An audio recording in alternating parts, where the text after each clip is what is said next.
Astro দিশা। ভাগ্য স্থির কখন স্থির হয়? ভাগ্য যখন আপনি জন্মেছেন, অর্থাৎ আপনার যে কোষ্ঠী ঠিকুজি এটাই কিন্তু আপনার ভাগ্যকে নির্দেশ করে। বাকি দশাপতি is the prime minister in our life, অর্থাৎ আপনার আমাদের যে দশা বা অন্তর্দশা চলছে বা প্রত্যন্ত দশা চলবে, তার সমস্ত প্রভাবগুলো যেটা তখন স্থির হয়ে গেছে, অর্থাৎ কখন জন্মের সময়ে লগ্ন হিসেবে, রাশি নয়, লগ্ন হিসেবে যে ভাগ্য স্থির হয়ে রয়েছে সেই ভাগ্যকে আমাদের বহন করতে হবে। এখন প্রশ্ন হচ্ছে যে বহন তো করব, তাহলে এই গোচর ফল কেন? গোচর ফল এই কারণে, কারণ কি অনেকটা এইরকম যে একজন দূর থেকে কোনো কাজ করছে বা একজন অনুপস্থিতিতে কোনো কাজ হচ্ছে আর তার প্রেজেন্সে যে কাজটা হচ্ছে, দুটোর মধ্যে একটা ফারাক থাকে, যার জন্য আমাদের গোচরের দিকে তাকাতেই হয়। যেমন ধরা যাক দশা, অন্তর্দশা বা প্রত্যন্ত দশা সবাই বলে দিয়েছে যে এই সময় জাতকের বিয়ে হবে। এখন সমস্যা হচ্ছে বিয়েটা কবে হবে? এই সময়টা ধরুন 1.5 মাস পাওয়া গেল বা 2 মাস পাওয়া গেল, 2 মাসের কোন দিনে হবে এইটা নির্দিষ্ট করার জন্য আমাদের গোচরের দিকে যেতেই হয়। গোচর যখন বলবে যে দিনটায় যে লগ্নে, সেটাই স্থির হয়। তো গোচরের ভূমিকা আছে। এবার এই গোচর নর্মালি আমরা দেখি যে কেউ দশা হিসেবে বিচার করছে না, অর্থাৎ আপনার শনির দশা চলতে পারে, রবির দশা চলতে পারে, বুধের দশা চলতে পারে, বৃহস্পতির দশা চলতে পারে, রাহু কেতুর দশা চলতে পারে, বিভিন্ন জনের বিভিন্ন রকম দশা চলবে। প্রত্যেকের দশা, ধরুন শনির দশা চলছে, শনির দশা জাতক যাদের হয় তাদের যে সবার একই ফল দেবে বাচ্চাতে বা ঠিকুজিতে বলা ছিল তাও নয়। তার মানে সবসময় চার্ট অনুসারে বা জাতক অনুসারে তার ভাগ্য বিভিন্ন রকম হবে এবং হতে বাধ্য। তবুও যখন গোচর হিসেবে যখন প্রেডিকশন করা হয়, সেখানে একটা আভাস দেওয়া হয় যে আপনার এবছরটা এরকম যাবে, কিন্তু সেখানে আমার চেষ্টা থাকবে যে সেই আভাসটাকে আরো ছোট জায়গায় আনা, অর্থাৎ আমি চেষ্টা করব দশা হিসেবে, অর্থাৎ প্রত্যেকটি দশা। কারণ কি, দশাপতি যখন প্রাইম মিনিস্টার তখন দশাপতি ছাড়া আমি কারোকে দেখব না। দশাপতি যে রেজাল্টটা দেবে বলেছেন, এবং দশাপতি পার্টিকুলার সেই দশাপতি যে ট্রানজিটে এখন অবস্থান করছে সেই ট্রানজিট অনুসারে আপনাদের রেজাল্ট পেতে হবে বা আমাদের পেতে হবে। তো সেই হিসেবে আমি এক একটি দশা, অর্থাৎ আপনাদের যে মহাদশা চলছে সেই মহাদশাপতি কি রেজাল্ট দিতে চেয়েছে এবং তার বর্তমান গোচর অবস্থান বিশ্লেষণ করে আমি ফলাদেশ করার চেষ্টা করছি। আশা করি আপনারা আপনাদের দশাপতি অনুসারে ফলগুলো শুনবেন এবং চেষ্টা করবেন মেলানোর বা সাবধান হওয়ার হলে সাবধান হওয়ার। তাতে আপনাদের যদি খানিকটাও কাজে লাগে আমি বাধিত থাকবো। সরাসরি আসছি আজকের আলোচনাতে।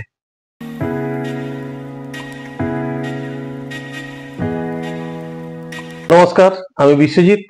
বরাবরের জন্য আজকের ডিসকাশন বৃশ্চিক লগ্ন, অর্থাৎ আজকে আমরা বৃশ্চিক লগ্ন নিয়ে আলোচনা করব।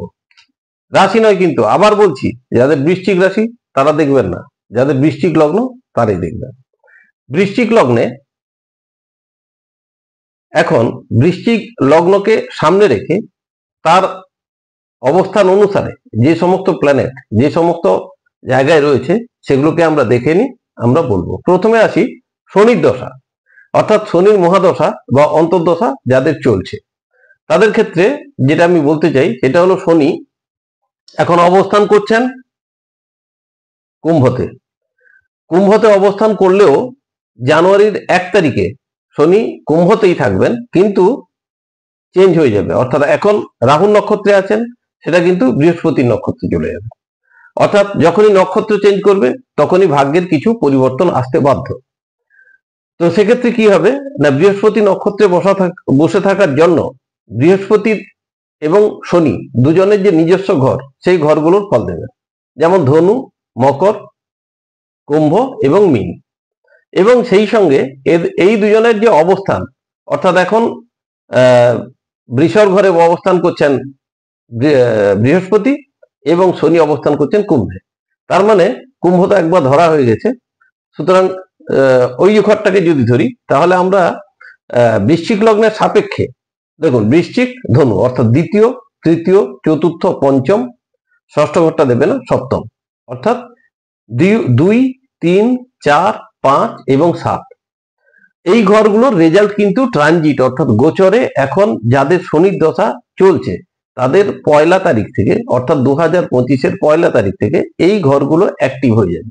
কিন্তু যেহেতু বৃহস্পতি বক্রী অবস্থানে বর্তমানে রয়েছে সেই হেতু যে ফলাদেশ আমি বলবো সেগুলো কিছু কিছু সময় নাও হতে পারে, কারণ কি বৃহস্পতি ডাইরেক্ট হলে তবেই সেই ফলাদেশগুলো পাওয়া যাবে। তবুও আমাদের প্রেডিকশনের সাথে আমাদের বলতেই হয়, প্রথম কথা হলো 2, 3, 4, 5 এবং 7। দেখুন 2, 5, 7 অর্থাৎ যারা প্রেম প্রীতি করছেন বা প্রেমের মধ্যে জড়িয়ে রয়েছেন, প্রেম ভালোবাসার মধ্যে বিয়ে করবেন ভাবছেন, তাদের এই সময়টা কিন্তু আদর্শ হতে পারে। অর্থাৎ বিয়ের দিকে মুভমেন্ট কিন্তু প্ল্যানেট গুলো করছে, অর্থাৎ বিয়ের যোগ কিন্তু প্রবল। দ্বিতীয় স্থান হলো ধনবৃদ্ধির যোগ, আবার পরিবার বৃদ্ধির যোগ। আবার সপ্তম স্থান হলো টাই অফ রিলেশনশিপ। যারা নতুন নতুন ব্যবসা করার কথা ভাবছেন তারাও এই সময় ব্যবসার প্রতি আগ্রহীত হবেন এবং ব্যবসা শুরু করলে ভালোই হবে। 4 এবং 7 চতুর্থ এবং সপ্তম অর্থাৎ এডুকেশনাল সাইড ভালো হলো, কোনো অসুবিধে নেই। যারা পঞ্চম সপ্তমে রয়েছেন অর্থাৎ আপনারা লাভ ম্যারেজের প্রতি আপনাদের আকর্ষিত হওয়ার কথা এবং লাভ এই সময় যারা বিয়ে করবেন, যাদের শনির দশা চলছে তাদের লাভ ম্যারেজ হওয়ার সম্ভাবনা প্রবল। আর্থিক ব্যাপারে যদি বলি, যেহেতু একাদশ নেই, দ্বিতীয় আছে এবং চতুর্থ আছে, অর্থাৎ 2, 4 অ্যাক্টিভেট হওয়ার জন্য লিকুইড মানি এবং স্থায়ী সম্পদের বৃদ্ধি হওয়ার প্রবল সম্ভাবনা রয়েছে। যেহেতু একাদশ এই মুহূর্তে নেই সেহেতু কথাবার্তা এগিয়ে থাকলেও হয়তো সম্পূর্ণ ফ্রুটফুল রেজাল্ট পাওয়া এই মুহূর্তে অসম্ভব হবে। তৃতীয় ঘর আছে অর্থাৎ নেগোসিয়েশন চলতেই থাকবে, আপনি চালিয়ে যাবেন, কিন্তু অপোনেন্ট নেগোসিয়েট করলে তবেই তো ডিজায়ার ফুলফিল হয়। যেহেতু 9th ভাইব্রেট করছে না এই মুহূর্তে, সুতরাং সেক্ষেত্রেও একটু ব্যাঘাত সৃষ্টি হতে পারে।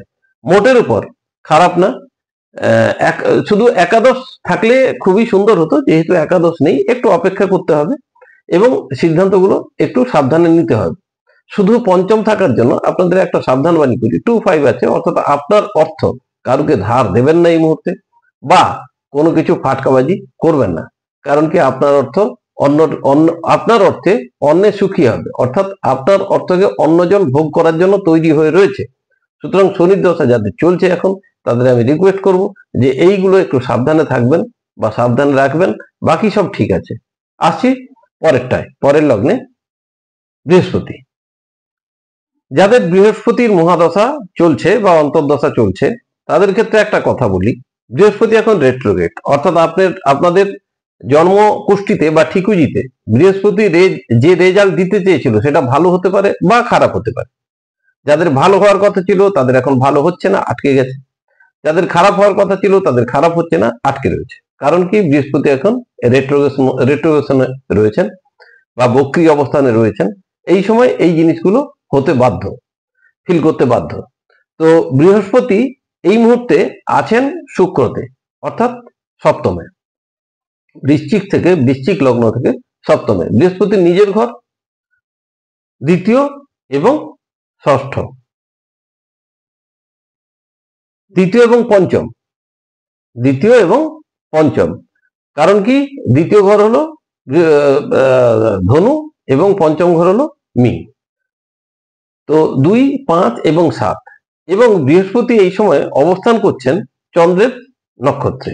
এই সময় বলতে কি 1 তারিখে কিন্তু, অর্থাৎ 2025-এর জানুয়ারির 1 তারিখ, বছর শুরুর দিন অবস্থান করবেন চন্দ্রের নক্ষত্রে। চন্দ্রের নক্ষত্র তৃতীয় এবং নবমকে সিগনিফাই করে, অর্থাৎ মকরে অবস্থান করছে এবং কর্কটের মালিক। সুতরাং আমরা সিগনিফিকেশন কি পেলাম যে 2, 3, 5, 7 এবং 9। 2, 3 অর্থাৎ দ্বিতীয় ভাব, তৃতীয় ভাব, পঞ্চম ভাব, সপ্তম ভাব এবং নবম ভাবের আমরা রেজাল্ট আশা করব।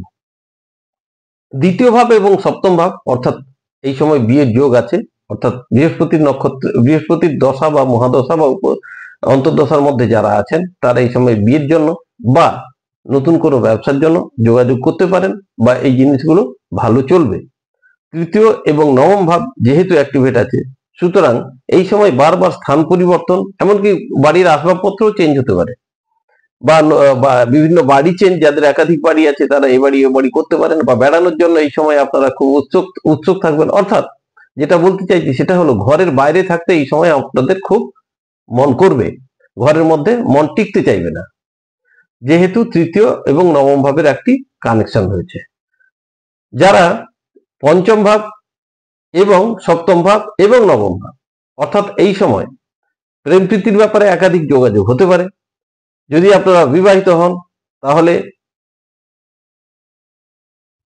অবৈধ বলছি এই কারণে, কারণ আমাদের যে সামাজিক স্ট্যাটাস আছে সেই ব্যাপারে অন্যরকম প্রেম প্রীতির যোগাযোগও এই সময় প্রবল, সেখান থেকে সাবধানে থাকা উচিত, এটুকু আমি মনে করি। বাকি থাকলো আপনার কানেকশনে বৃহস্পতি 25379। আশা করি বলতে পারলাম ব্যবসাগুলো ভালো হবে, যোগাযোগ ভালো হবে। পঞ্চম ভাব অর্থাৎ স্পেকুলেটিভ জায়গায় আপনি যাবেন, স্পেকুলেশনে কিছু ইনকাম করতে চাইবেন, বা সেই ক্ষেত্রে আমি বলবো যে পঞ্চম হলো সবসময় প্রফিট অফ অপোজিট সাইড, অর্থাৎ যে কোনো ইনভেস্টমেন্ট বা যে কোনো ক্ষেত্রে টাকা পয়সা অর্থ সম্পদ দেওয়া বা ইনভেস্ট করার আগে বেশ ভাববেন, অনেকবার ভাববেন, তাতেই ভালো হবে, ভালো সময় ফিরবে। এইভাবেই চলুন, বৃহস্পতি ডাইরেক্ট হলে কিন্তু ফলগুলো পাবেন, এবং এটা একটা দীর্ঘ সময় ধরে চলবে। বৃহস্পতি যখনই অন্য নক্ষত্র যাবে বা ডাইরেক্ট হবে, আমি আবার একটি প্রোগ্রামে করে আপনাদের সাবধান করব। এবারে আমি আছি রাহু, অর্থাৎ রাহু ছায়া গ্রহ, কিন্তু তার প্রভাব প্রবল। রাহু এখন অবস্থান করছেন যেখানে, এবং তিনি যে ফল ক্যারি করছেন, রাহু মিনে অবস্থান করছেন শনির নক্ষত্রে, এবং বৃহস্পতির ফলও তিনি দেবেন। তো সব মিলে যে রেজাল্ট হচ্ছে সেটা হলো 3, 4, 2, 5, 7, 11, অর্থাৎ 2, 3, 4, 5, 7, 11, 2, 3, 4, 5, 7, 11, অর্থাৎ এই ঘরগুলোর কিন্তু রাহু এই মুহূর্তে ফল প্রদান করবে। এবারে 2, 3, 4, 5, 2, 3, 4, 5, 7, 11, তাহলে আমরা কি রেজাল্ট আশা করতে পারি? প্রথম কথা হলো, এখানে দেখা যাচ্ছে 2, 11, আর্থিক বিকাশ অবশ্যম্ভাবী, অর্থাৎ অর্থ রাহু দেবে, এবং ততটাই দেবে যতটাতে আপনার আশা পূর্ণ হবে। 5, 11, প্রেম প্রীতির ক্ষেত্রে সাফল্য লাভ হবে। ব্যবসা 2, 7, 5, 11 মানে ব্যবসায় সাংঘাতিকভাবে সফলতা আসবে। এই সময় যাদের রাহু দশা বা অন্তর্দশা চলছে তারা দারুণভাবে সফলভাবেই আছেন, অবস্থান করবেন। যারা এছাড়াও রয়েছে রাহুর ক্ষেত্রে 4, 11, অর্থাৎ স্থায়ী সম্পদ, গাড়ি বাড়ি ইত্যাদির ক্ষেত্রে সম্ভাবনা প্রবল। যেহেতু রাহু শনির নক্ষত্রে রয়েছে, সুতরাং বলা যায় যে কোনো জায়গা জমি কেনার ব্যাপারে আপনাদের এই সময়টা কিন্তু খুবই ভালো। মোটের উপর যেটা বলা যাচ্ছে 4, 11 যারা বাচ্চা কাচ্চা পড়াশোনার মধ্যে আছেন তাদের এই সময় বিদ্যা খুব ভালোই চলবে, বিদ্যা বুদ্ধি জ্ঞান এগুলো ভালোই চলবে। মোটের উপর রাহুর দশা এই সময় কিন্তু খুব ভালো জায়গায় আছে। যাদের রাহুর দশা এই সময় চলছে বৃশ্চিক লগ্নে, তারা কিন্তু নিশ্চিত থাকবেন, একটু এই সময় যদি সুযোগ বুঝে ভালো চেষ্টা করেন, বা ভালো সময়টা যেহেতু ফেভারে আছে, এই সময় ভালো কাজ করতে পারলে আপনাদের কিন্তু গেইনটা আরো বাড়বে, অর্থাৎ প্রফিটেবিলিটি বাড়বে। যেহেতু আপনাকে এখন দশা সাপোর্ট করছে এবং ট্রানজিটও সাপোর্ট করছে, যদি আপনার নাতাল চাটে রাহু খারাপ অবস্থানে থাকে, তবেও তা সত্ত্বেও এই সময় রাহু যেহেতু ভালো রেজাল্ট দিতে চাইছে, সেটা বুদ্ধিমান লোকেরা নিয়ে নেয়। অর্থাৎ 10টা ভালো লোক যে উপকার আপনার করবে, তার চেয়ে একটা ভালো সময় কিন্তু জীবনে তার চেয়ে অনেক বেশি বড় কাজ করে দিয়ে যায়। সুতরাং আমরা এই সময় নষ্ট না করে, যারা বৃশ্চিক লগ্নে রাহু দশা বা অন্তর্দশার মধ্যে আছেন তাদের বলবো যে আরো কর্মঠ হন, আরো প্ল্যানিং করুন। সফলতা আপনাদের এই সময় চলছে, এটার ফায়দাটা পুরোপুরি নিয়ে নিন। আসছি পরের দশা, যাদের কেতু চলছে। কেতু অর্থাৎ বৃশ্চিক লগ্ন যাদের কেতু মহাদশা বা অন্তর্দশা চলছে, আসছি তাদের ভাগ্য কেমন যাবে 1 তারিখ থেকে, 2025-এর 1 তারিখ থেকে তাদের ভাগ্যে কি কি পরিবর্তন হতে চলেছে বা কিভাবে চলছে সেই সম্পর্কে একটু আভাস দেওয়া। প্রথম কথা হলো, কেতু রাহু ঠিক 180 ডিগ্রি দূরত্বে থাকে, অর্থাৎ সমসপ্তমে থাকার জন্য দুই দিক থেকে ডিস্টেন্স 180 ডিগ্রি। তো এই কেতু রাহু রেজাল্টও দেবে, এবং কেতু সেই মুহূর্তে অর্থাৎ 1 তারিখ 2025-এর 1 তারিখ কেতুর যে অবস্থান থাকবে সেটা কেতু রবি নক্ষত্রে অবস্থান করবেন এবং বৃহস্পতি এবং মার্কারির রেজাল্ট দেবেন। তো সব মিলিয়ে কেতু যে সিগনিফিকেশন গুলো দিচ্ছে যে ঘরগুলোকে 11, 10, 2, 5, 7, 8 এবং 1, অর্থাৎ গুছিয়ে যদি বলা যায় 1, 2, 5, 7, 8, 10, 11, 1, 2, 5, 7, 10, 11 এই ঘরগুলোর ফল কিন্তু এই সময় প্রবলভাবে পাওয়া যাবে। 1, 2, 5, 7, 10, 11 8ও আছে। দেখুন সপ্তম অষ্টম মানে লিটিগেশন বা সমস্যা কেতু কিন্তু দেবে, তবে সেটা পার্মানেন্ট হবে না। এই কারণে যেহেতু একাদশ আছে, সুতরাং এটা পার্মানেন্ট কোনো অবস্থানে যাবে না, কিন্তু তবুও একটু সমস্যাবহুল জীবন এখন থাকবে। দশম একাদশ অর্থাৎ এই সময় সম্মান বৃদ্ধি ঘটবে। সম্মান বৃদ্ধি এই কারণে দশমের সাথে সিগনিফাই করছে এবং একাদশের সাথে যুক্ত আছে, দ্বিতীয় ভাবকেও সিগনিফাই করছে। সুতরাং কর্মক্ষেত্রে প্রমোশন পাওয়ার জন্য এই সময়টা আদর্শ, এবং আর্থিক শ্রীবৃদ্ধি ঘটবে এই সময়। যাদের কেতুর মহাদশা চলছে তাদের এই সময় কিন্তু আর্থিক শ্রীবৃদ্ধি অতি অবশ্যই ঘটবে, যেহেতু 2, 10 এবং 11 সঙ্গে সম্মানও বৃদ্ধি পাবে। দশম স্থান মানে সম্মানকে বৃদ্ধি করবে। সপ্তম অষ্টম লিটিগেশন দেবে, কিন্তু এখানে যেটা 8, 11 অর্থাৎ অ্যাক্সিডেন্টাল গেন আপনাদের জীবনে এখন অপেক্ষা করে রয়েছে। ভালো প্রফিটেবিলিটি হঠাৎ করে, যেটা আনএক্সপেক্টেড গেন বলা হয়, অর্থাৎ আশা ছিল না বা আশা হারিয়ে ফেলেছিলেন এমন কোনো জায়গা থেকে টাকা এই সময় আসতে পারে, বা আপনার হারিয়ে যাওয়া জিনিস ফিরে আসতে পারে। যেহেতু পঞ্চম অষ্টম মানে ওই আগেও বলেছি বুঝে শুনে টাকা পয়সা দিতে হবে, কারণ 8, 5 মানে কোনো জায়গায় ব্লক হয়ে যাওয়ার সম্ভাবনা প্রবল। অর্থাৎ টাকা দিলেন বা সম্পদ দিলেন বা তাকে কিছু সাহায্য করতে গেলেন, সাহায্য করে সেখানে তো রিটার্ন হয় না, কিন্তু যখনই ধার বা ইনভেস্টমেন্ট কিছু করবেন ভেবে করবেন, কারণ টাকা ব্লকেজ হওয়ার সম্ভাবনা কিন্তু যথেষ্ট রয়েছে। তো এইগুলো যদি দেখে আপনারা চলেন, শুধু এইটুকুই দেখেন, বাকি সব জিনিসই ভালো আছে, শুধু ওইটুকু একটু দৃষ্টি দিয়ে যদি আমরা চলতে পারি তাহলে ভালো সময় চলবে। আশা করি আপনারা বুঝতে পারলেন। কমেন্ট বক্সে কমেন্ট জানাবেন। আছি মঙ্গলের দশা যাদের, অর্থাৎ বৃশ্চিক লগ্ন, যাদের মঙ্গলের মহাদশা চলছে বা অন্তর্দশা চলছে তাদের ক্ষেত্রে এখন থেকে যেটা বলছি, মঙ্গল, শুক্র, রবি, বুধ এবং চন্দ্র, এরা আগের 4টি গ্রহের মতো বা প্ল্যানেটের মতো এতটা স্লো মুভিং প্ল্যানেট নয়। এরা একটু ফাস্ট মুভ করে, অর্থাৎ একদিন থেকে শুরু করে 1.5-2 মাসের মধ্যে ভাগ্য চেঞ্জ হয়ে যাচ্ছে। চন্দ্রের ক্ষেত্রে যে ভাগ্যটা চেঞ্জ হয় প্রতিদিন, আসছি চন্দ্রের ক্ষেত্রে, এর আগেও বলেছি। তো এরা যখনই নক্ষত্র চেঞ্জ করবে তখনই ট্রানজিটেও ফলাফল অনেক চেঞ্জ হয়ে যাবে। তো যার জন্য এই ফাস্ট মুভিং প্ল্যানেট গুলোতে সবসময় আপনার বার্থ চার্ট বা ঠিকুজিতে যে দশা অন্তর্দশা রয়েছে সেটাকে ফলো করবেন, এবং তারপরে আপনাদের ইনিশিয়েটিভ নিয়ে এগুলোকে একটু ফলো করতে হবে। আমি চেষ্টা করব প্রত্যেকটা নক্ষত্র যখন প্রত্যেকটা প্ল্যানেট চেঞ্জ করবে আমি বলার জন্য। আগে 2025-এ সবাই উৎসুক হয়ে থাকে যে 2025-এর শুরুটা ঠিক কেমন হবে, শেষ পরে ভাবা যাবে। তো শুরুটা ঠিক কেমন হবে বাকি প্ল্যানেটগুলোর ক্ষেত্রে, যেমন প্রথম শনি বললাম, শনি কিন্তু মোটামুটি একবারই চেঞ্জ হবে, বাকিটা এইভাবেই চলবে এই বছরটা। কিন্তু এই মঙ্গল, বুধ, রবি, চন্দ্র এদের ক্ষেত্রে, শুক্র এদের ক্ষেত্রে অনেকবার ভাগ্য চেঞ্জ হবে। বিশেষ করে চন্দ্রের ক্ষেত্রে তো প্রতিদিন ভাগ্য চেঞ্জ হয়, কারণ কি প্রতিদিন তিনি একটি নক্ষত্রে অবস্থান করেন। নক্ষত্র চেঞ্জ হওয়ার সঙ্গে সঙ্গে সিগনিফিকেশন চেঞ্জ হয়ে যাচ্ছে, আর সিগনিফিকেশন চেঞ্জ হওয়ার সঙ্গে সঙ্গে ভাগ্য মুভ করছে। যার জন্য আমরা বলি যে চন্দ্রের দশা মানে নাতাল চার্ট বা জন্ম যে ঠিকুজি কুষ্টি, সেখান থেকে জেনে নিতে হবে যে এক্সাক্ট কি রেজাল্ট আমি এখন পেতে চলেছি, তারপর স্পেসিফিক ঘটনাগুলোকে মিলিয়ে নিতে হবে গোচর দেখে। তো যাই হোক, মঙ্গলের কথায় আসি আগে।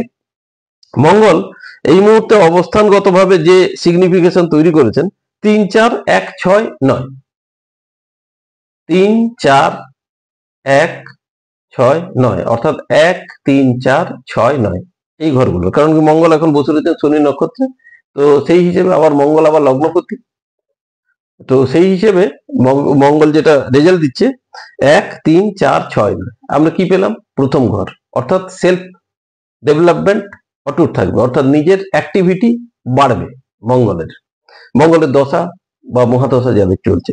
সেই সঙ্গে 4, 6, 9 অর্থাৎ যারা বিদ্যা বুদ্ধি বা পড়াশোনার লাইনে আছেন তাদের কিন্তু এই সময়টা যথেষ্ট পড়াশোনার প্রতি মনোযোগী হবেন বা ডেভেলপ হবে এই সময়টায়। কারণ কি, যেহেতু 4th হাউস এবং 9th হাউস দুটোই একটা রেগুলার এডুকেশন আর একটা হায়ার এডুকেশনকে সিগনিফাই করছে, সুতরাং এই দুটো যখনই আছে তখন এই সময়টা এই ব্যাপারে ডেভেলপ হবে। ষষ্ঠ ভাব ডিফিট অফ অ্যানাদার আপনার উইন, অর্থাৎ ষষ্ঠ ভাব বকলমে জাতকের লাভই হয়, সুতরাং সেক্ষেত্রে ঠিক আছে। কিন্তু এখানে একটা জিনিস দেখা যাচ্ছে 1 আর 6 এর সাথে যুক্ত থাকে, অর্থাৎ শারীরিক প্রতিবন্ধকতা বলতে কি শরীর অসুস্থতা এই সময় কিন্তু হবে।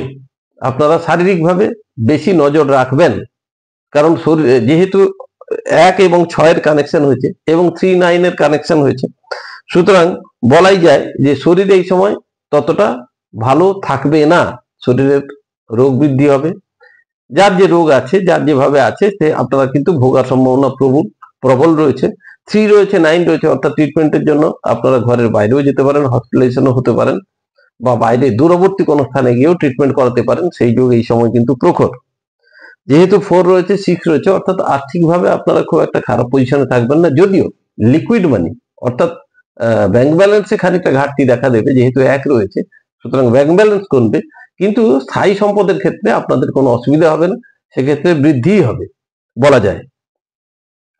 আপনাদের যে পার্টনার রয়েছে তাদের নামে যদি কিছু রাখেন সেটাও ভালো থাকবে এই সময়। তবে মোটের উপর যেটা, সেটা হলো এই সময়টা অর্থাৎ 1 তারিখ থেকে যে সময়টা চলছে, স্বাস্থ্যের প্রতি ভীষণভাবে খেয়াল রাখবেন, এটুকু অনুরোধ রইল, কারণ কি স্বাস্থ্য নিয়ে আপনারা ভুগতে হতে পারেন।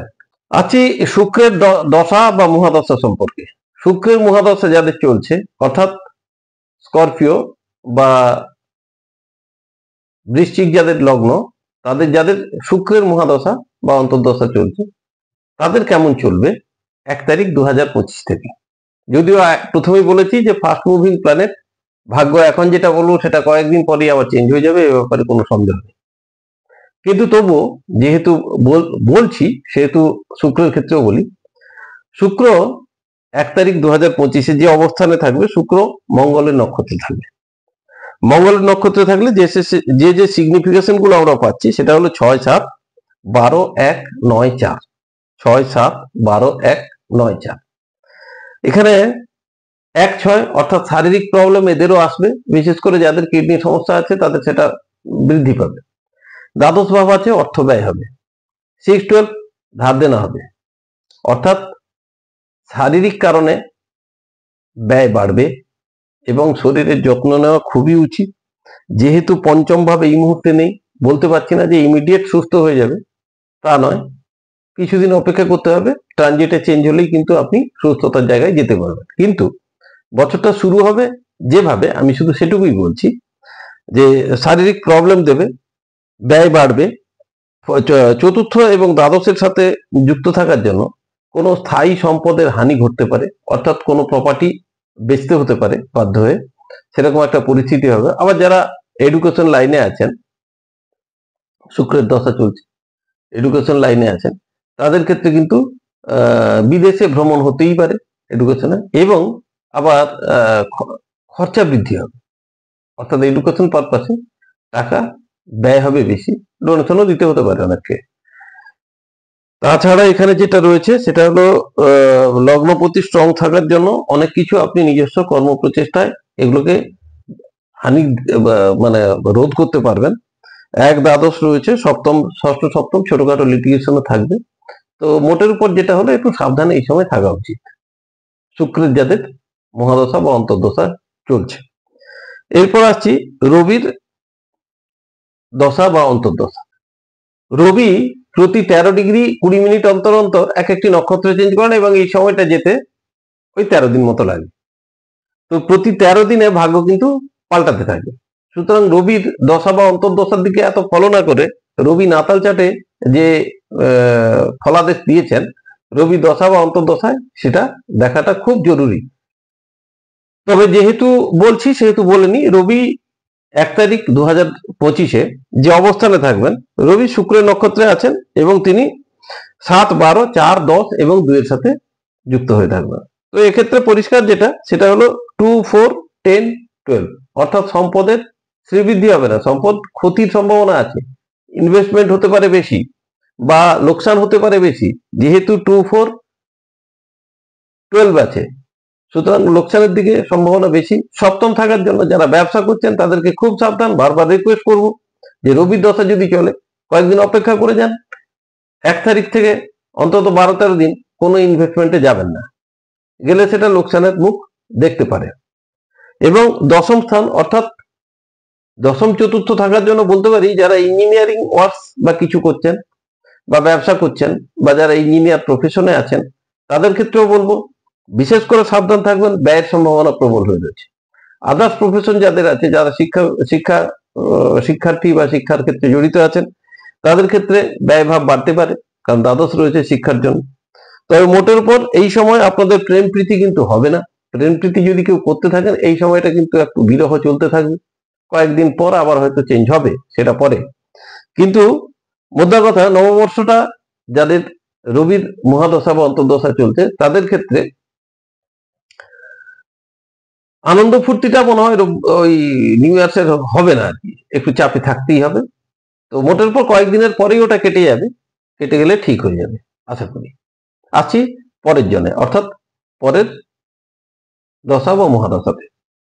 বুধ, অর্থাৎ বুধের দশা বা মহাদশা চলছে। দেখুন, দশা বা মহাদশা হিসেবে বুধ কিন্তু লম্বা টাইম, 17 বছর ধরে চলতে থাকে, কিন্তু ফাস্ট মুভিং প্ল্যানেট হওয়ার জন্য পটাপট চেঞ্জ হতে থাকে প্রত্যেকটা নক্ষত্র, যার জন্য বুধের দশা বা অন্তর্দশা এমন কোনো ম্যাটার করে না। কারণ কি, প্রচন্ড ফাস্ট মুভিং প্ল্যানেট হওয়ার জন্য ঠিক রবির আশেপাশেই ঘুরে বেড়ানো সবসময়, দেখবেন ন্যাটাল চার্টে বলুন যে চার্টে বলুন, অর্থাৎ প্রায় যেহেতু সৌরজগতের সবচেয়ে কাছের গ্রহ, সূর্যের সবচেয়ে কাছের গ্রহ বুধ, সুতরাং তার স্পিডও বেশি বা ঘুরতে খুব একটা বেশি সময় যায় না, যার জন্য নক্ষত্রগুলো খুব তাড়াতাড়ি চেঞ্জ হতে থাকে, যার জন্য ভাগ্য এই গোচর, বিশেষ করে গোচর খুব তাড়াতাড়ি চেঞ্জ হতে থাকে।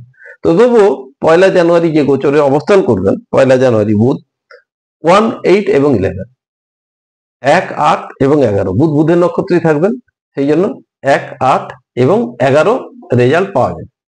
তো 8, 11 মানে অ্যাক্সিডেন্টাল গেন আছে, 1 মানে নিজস্ব প্রচেষ্টা, অর্থাৎ নিজস্ব প্রচেষ্টায় আপনি অ্যাক্সিডেন্টাল গেন সেদিন কিছু করবেন, সম্ভাবনা প্রবল, যদি আপনার নাতাল চার সাপোর্ট দিয়ে থাকে। আর নাতাল চার যদি এগেনস্টেও থাকে তবুও আপনি কিছু না কিছু গেন পাবেন হঠাৎ করে। ঠিক তেমনি একাদশ বার দিলে 1, 8 থাকছে, অর্থাৎ টেনশন থাকবে সেদিন, আপনাকে টেনশন ফেস করতেই হবে সেদিন। কিন্তু এন্ড অফ দ্য ডে টেনশনের শেষে যেটা হয় যে আমি হারলাম না জিতলাম, আপনারা জিতবেন, এই আশাটা আমরা করতে পারি নিউ ইয়ার্সের দিন।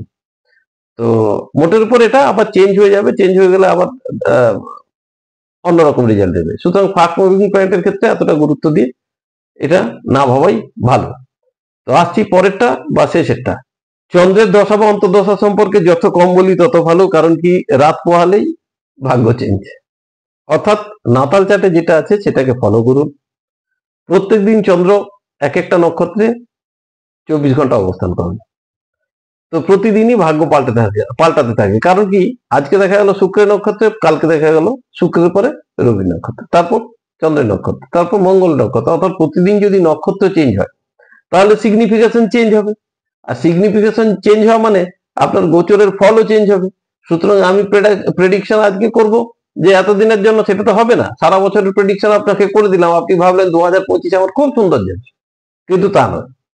চন্দ্র মানে একদিনের প্রেডিকশন, দেখবেন পঞ্জিকাতে ঠিক সেভাবেই লেখা থাকে, এক লাইন, এক লাইন, যেটা ওই যে ডেলি ভাগ্যফল বলা হয় পঞ্জিকাতে থাকে, ওটা আর কিছু না, ওটা হলো চন্দ্রকে দেখে একটা আভাস দেওয়া হয়। চন্দ্র লগ্নের সাপেক্ষে কোন জায়গায় অবস্থান করেছেন সেইটা দেখে একটা আভাস দেওয়া হয়, এছাড়া কিছু না। কিন্তু বারবার বলছি, নাতাল চার্ট বা জন্মকুষ্ঠিটা সবসময় দেখবেন, ওই রেজাল্টটা কিন্তু সবচেয়ে মারাত্মক রেজাল্ট, এবং সেটা সবসময় জীবনের সেটা ফিক্স, অর্থাৎ সেই রেজাল্ট আপনাকে কেউ টলাতে পারবে না। দশা, অন্তর্দশা, প্রত্যন্ত দশা, এই নিয়ে আপনার রেজাল্ট হবে, আর সেই রেজাল্ট কিন্তু চেঞ্জ হবে না, অর্থাৎ সেই রেজাল্টের মধ্যেই আপনাকে ঘুরপাক খেতে হবে। গোচর, চন্দ্রের জাতকদের আমি বারবার বলবো, মানে চন্দ্রের দশা বা অন্তর্দশা চললে গোচর দেখতে গেলে প্রতিদিন আপনাকে ফলো করতে হবে যে আজকে কোন নক্ষত্রে আছে। যেমন 2025-এর 1 জানুয়ারি কি অবস্থানে থাকছে, চন্দ্র রবি নক্ষত্রে থাকবে, এবং কি কি সিগনিফাই করবেন, 3, 9, 2, 10, দ্বিতীয় ভাব আর্থিক জায়গা, দশম প্রফেশন এবং 3-9 অর্থাৎ নেগোসিয়েবল জায়গা, উচ্চশিক্ষার জায়গা। তো এইগুলো যদি হয় তাহলে আমরা কি রেজাল্ট আশা করতে পারি? 2-10 অর্থাৎ চাকরি বাকরির ক্ষেত্রে সেদিনটা ভালো যাবে, সেই দিনটা কিন্তু বছর নয়, কিন্তু চাকরি বাকরির ক্ষেত্রে সেই দিনটা ভালো যাবে, আর্থিকভাবে ভালো যাবে, অর্থাৎ সম্পদ বৃদ্ধির সম্ভাবনা রয়েছে। 3-9 অর্থাৎ এক স্থান থেকে অন্য স্থানে আপনি যেতে পারেন সেই দিন। নবম যেহেতু রয়েছে, নবম উৎসবকেও বোঝায়, অর্থাৎ এই নিউ ইয়ার্স এর পার্টি টার্টিতেও আপনারা জয়েন করার সম্ভাবনা প্রবল রয়েছে। কোনো না কোনো জায়গায় গিয়ে উল্লাস আনন্দে নাচার কথা আছে, বা খুশি হওয়ার কথা আছে, বা আনন্দ উৎসবে উদযাপনে সামিল হওয়ার কথা আছে। দশম, আপনার রেপুটেশন সেদিন বৃদ্ধি পাবে, অর্থাৎ অসম্মানের কোনো যোগ সেদিন থাকবে না। তৃতীয় ভাব অর্থাৎ 3-9 অর্থাৎ সেই দিন যদি কোনো নেগোসিয়েবল কাজ করেন তাহলে আপনারা কিন্তু সাফল্য পাবেন বা সম্মান বৃদ্ধি পাবে। এর পরের দিন আবার চেঞ্জ হয়ে যাবে। সুতরাং এইটুকুই বলা থাকলো আপনাদের জন্য। আশা করি ভালো লাগবে, আপনার কমেন্ট বক্সে জানাবেন। তাহলে এই ছিল আজকে আমাদের পর্ব।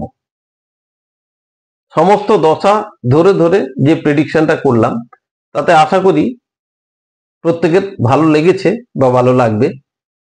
আপনাদের উৎসাহ এবং অনুরোধ বা অর্ডার যাই বলুন না কেন, আপনারা বলেছিলেন যে লগ্ন ধরে বিচার করতে, তো আমি লগ্ন ধরেই বিচার করার চেষ্টা করলাম এবং সেই সঙ্গে প্রত্যেকটি দশা অন্তর্দশাকে মেনশন করলাম যে প্রত্যেকের তো এক হবে না ভাগ্য।